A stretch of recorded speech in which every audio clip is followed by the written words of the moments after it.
ಯುದ್ಧ ಇನ್ನಷ್ಟು ತೀವ್ರವಾಗ್ತಾ ಇದೆ. ಸೆಂಟ್ರಲ್ ಇಸ್ರೇಲ್ ಮೇಲೆ ಇರಾನ್ ಮಿಸೈಲ್ ದಾಳಿಯನ್ನು ನಡೆಸಿದೆ.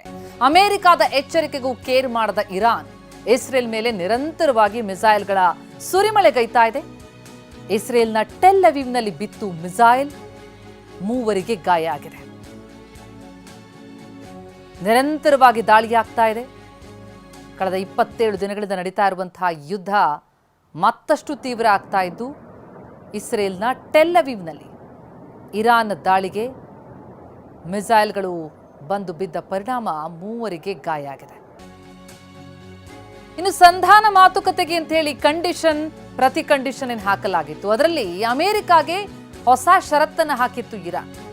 ಕದನ ವಿರಾಮದಲ್ಲಿ ಲೆಬನಾನ್ ಕೂಡ ಸೇರಬೇಕು, ಅಂದ್ರೆ ಲೆಬನಾನ್ ಮೇಲೆ ದಾಳಿಯನ್ನ ಮಾಡಬಾರದು ಅಂತ ಇರಾನ್ ಹೇಳಿತ್ತು. ಸಂಧಾನಕಾರರಿಗೆ ಈ ತನ್ನ ಕಂಡೀಷನ್ ಅನ್ನ ಇರಾನ್ ಸರ್ಕಾರ ತಿಳಿಸಿದೆ. ಇರಾನ್ನ ಈ ಬೇಡಿಕೆಯ ಬಗ್ಗೆಯೂ ಕೂಡ ಟ್ರಂಪ್ ಪೋಸ್ಟ್ ಮಾಡಿದ್ದಾರೆ.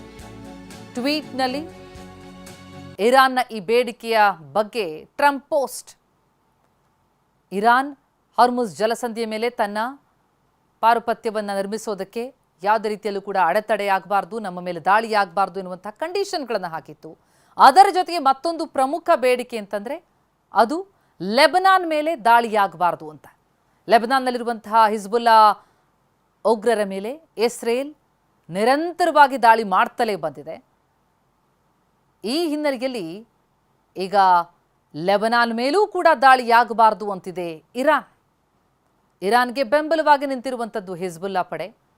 ಹೀಗಾಗಿ ಲೆಬನಾನ್ ಮೇಲೆ ದಾಳಿಯಾಗಬಾರ್ದು ಎನ್ನುವಂತಹ ಡಿಮಾಂಡ್ ಕೂಡ ಇಡ್ತಾ ಇದೆ ಇರಾನ್. ಸಂಧಾನ ಮಾತುಕತೆ ಏನೂ ಸಫಲ ಆಗಲಿಲ್ಲ, ಆದರೆ ಅದರಲ್ಲಿಟ್ಟಂತಹ ಕಂಡೀಷನ್ ಮತ್ತು ಪ್ರತಿ ಕಂಡೀಷನ್ಗಳು ಚರ್ಚೆ ಗ್ರಾಸ ಆಗಿದೆ. ಈ ಕಂಡೀಷನ್ ಕುರಿತಂತೆ ಟ್ರಂಪ್ ಕೂಡ ಟ್ವೀಟ್ ಮಾಡಿದ್ದಾರೆ, ಪೋಸ್ಟ್ ಹಾಕಿದ್ದಾರೆ. ಇರಾನ್ ಮಾಡಿರುವಂತಹ ಈ ಪ್ರಮುಖ ಬೇಡಿಕೆಯನ್ನು ಅವರು ಇಲ್ಲಿ ಸ್ಪಷ್ಟಪಡಿಸ್ತಾ ಇದ್ದಾರೆ. ಕದನ ವಿರಾಮ ಆಗಬೇಕು ಅಂತಂದರೆ ಅದಕ್ಕೆ ಕೆಲ ಕಂಡೀಷನ್ ಇದೆ ಅಂತ ಅಮೆರಿಕ ಒಂದು 15 ಷರತ್ತುಗಳನ್ನು ಹಾಕಿತ್ತು. ಆ ಷರತ್ತುಗಳನ್ನು ಒಪ್ಕೊಳ್ಳಿಲ್ಲ ಇರಾನ್. ಬದಲಿಗೆ ಪ್ರತಿಯಾಗಿ ತಾನೂ 5 ಕಂಡೀಷನ್ ಹಾಕ್ತು. ಆ ಕಂಡೀಷನ್ ಪೈಕಿ ಲೆಬನಾನ್ ಮೇಲೆ ದಾಳಿಯಾಗಬಾರ್ದು ಅನ್ನೋದು ಕೂಡ ಪ್ರಮುಖವಾದಂತಹ ಷರತ್ತು. ಅಂಥದ್ದೊಂದು ಷರತ್ತನ್ನು ಇರಾನ್ ವಿಧಿಸಿದೆ ಅನ್ನೋದಾಗಿ ಅಮೆರಿಕ ಅಧ್ಯಕ್ಷ ಡೊನಾಲ್ಡ್ ಟ್ರಂಪ್ ಅವರೇ ಪೋಸ್ಟ್ ಹಾಕಿದ್ದಾರೆ. ಈ ಬಗ್ಗೆ ಡೀಟೇಲ್ಸ್ ಕೊಡ್ತಾರೆ ನಮ್ಮ ಪ್ರತಿನಿಧಿ ಹರೀಶ್, ಈಗ ಸಂಪರ್ಕದಲ್ಲಿದ್ದಾರೆ. ಹರೀಶ್, ಈ ಯುದ್ಧದ ಸಂದರ್ಭದಲ್ಲಿ ಸಂಧಾನ ಆಗತ್ತಾ ಅನ್ನುವಂಥ ಒಂದು ಅನುಮಾನ ಇತ್ತು, ಷರತ್ತು ಪ್ರತಿ ಷರತ್ತು. ಅದರ ಪೈಕಿ ಹಿಜ್ಬುಲ್ಲಾ ಪಡೆ ಏನು ಇರಾನ್ಗೆ ಬೆಂಬಲವಾಗಿ ನಿಂತಿದೆ, ಲೆಬನಾನ್ ಮೇಲೂ ಕೂಡ ದಾಳಿ ಆಗಬಾರ್ದು ಅಂತನ್ನುವಂಥ ಕಂಡೀಷನ್ ಏನು ಇರಾನ್ ಹಾಕಿದೆ. ಈ ಎಲ್ಲ ಕಂಡೀಷನ್ ಗಮನಿಸ್ತಾ ಹೋದ್ರೆ ಎರಡೂ ಕಡೆಗಳಲ್ಲೂ ಕೂಡ ಒಪ್ಪಿಗೆ ಬರುವಂಥ ಸಾಧ್ಯತೆನೇ ಇಲ್ಲ ಅಂತ ಅನ್ಸುತ್ತೆ. ಹಾಗಾಗಿ ಇಂಥ ಕಂಡೀಷನ್ಗಳನ್ನ ಹಾಕಿರೋದಂತ ಯುದ್ಧದ ಕಾರ್ಮೋಡ ಮತ್ತಷ್ಟು ಹೆಚ್ಚಾಗೋ ಎಲ್ಲ ಸಾಧ್ಯತೆನಾ ಅಂತ? ಹೌದು ಪ್ರತಿಮಾ, ಈಗ ಇರಾನ್ ಮೇಲೆ ಯುದ್ಧ ಮಾಡಬಾರ್ದು ಅಂತಂದ್ರೆ ಅಮೆರಿಕ ಕೂಡ ಷರತ್ತುಗಳನ್ನು ವಿಧಿಸಿರುವಂತಹದ್ದು. ಅಂದ್ರೆ ಇರಾನ್ ಮೇಲಿನ ದಾಳಿಯನ್ನ ಮಾಡೋದಿಲ್ಲ, ಹಾಗಾದ್ರೆ 15 ಷರತ್ತುಗಳನ್ನ ಇರಾನ್ ಪೂರೈಸಬೇಕು ಅನ್ನುವಂಥದ್ದನ್ನ ಹೇಳಿದೆ. ಜೊತೆಗೆ ಇರಾನ್ ಕೂಡ ಪ್ರತಿ ಷರತ್ತುಗಳನ್ನು ಕೂಡ ಅಮೆರಿಕ ಹಾಗೂ ಇಸ್ರೇಲ್ ಮೇಲೆ ಹಾಕಿರುವಂತಹದ್ದು. ಆ 2 ಷರತ್ತುಗಳನ್ನ ನೋಡ್ತಾ ಇದ್ರೆ ಎರಡೂ ಬದಿಯ ಷರತ್ತುಗಳು ಇಬ್ರು ಕೂಡ ಒಪ್ಕೊಳ್ಳದಲ್ಲೇ ಇರುವಂತಹ ಸಾಧ್ಯತೆ ಹೆಚ್ಚಿದೆ, ಯುದ್ಧ ಮುಂದುವರಿಯುವಂತಹ ಸಾಧ್ಯತೆ ಇದೆ. ಜೊತೆಗೆ ಇರಾನ್ ಮತ್ತೊಂದು ಹೊಸ ಷರತ್ತನ್ನ ಈಗ ಇಸ್ರೇಲ್ ಹಾಗೂ ಅಮೆರಿಕದ ಮುಂದೆ ಇಟ್ಟಿರುವಂತಹದ್ದು. ಆ ಷರತ್ತೇನು ಅಂತಂದ್ರೆ ಲೆಬನಾನ್ ಮೇಲೆ ಯಾವುದೇ ರೀತಿಯಂತ ದಾಳಿಯನ್ನ ಇಸ್ರೇಲ್ ಮಾಡಬಾರ್ದು ಅನ್ನುವಂತಹದ್ದು.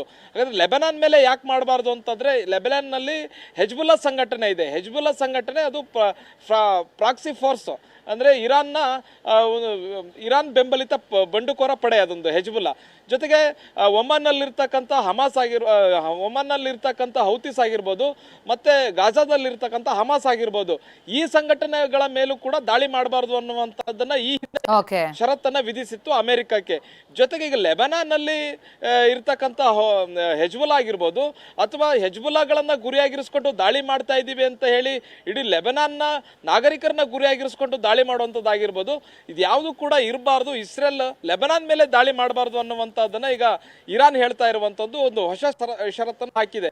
ಇದ್ರ ಮಧ್ಯೆ ಇವೆಲ್ಲವೂ ಕೂಡ ಊಹಾಪೋಹಗಳಷ್ಟೇ. ಈ ಷರತ್ತು ರೈಟ್ ಹರೀಶ್, ಥ್ಯಾಂಕ್ ಯು ತಮ್ಮೆಲ್ಲ ಮಾಹಿತಿಗೆ.